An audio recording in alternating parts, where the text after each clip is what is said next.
Sobrang gutom. Ay gana. Oh guys, tingnan nyo po yung alaga ko. Kumakain siya. Nakahiga. Gutom.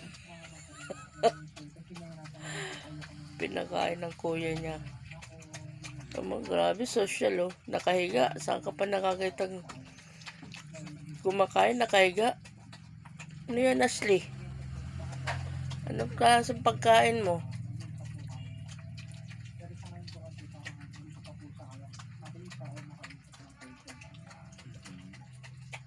Ashley.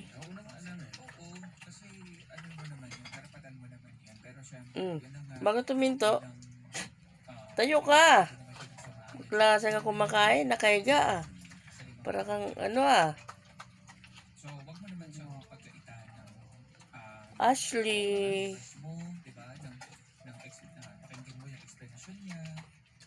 Kasi for sure, nahihirapan din siya ngayon.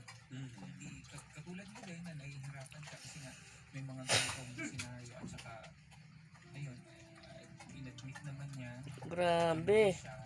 Pag kumain, nakahiga.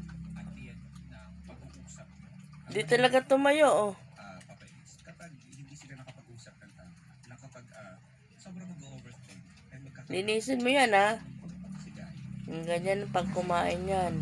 dumarating sa punto na ganyan na nakakausap, Nakuha lang po namin yan. mahirap, sobrang bigat sa Lumapit lang po yan sa amin sa sidecar po. hindi mo alam, hindi mo makapag-isip ng tama, na kung ano-ano na lang ang mapasok. Mag-iisang buwan na po yan sa amin sa July 24.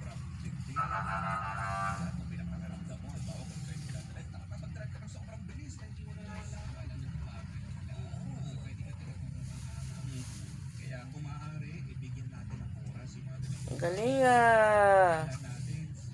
Okay, oh, wag na. Nalaglag. Okay na, tapos na siya. Thank you Lord. Oh, saka na siya tumayo. Tapos na. Oh, ano? Tapos na? Ha?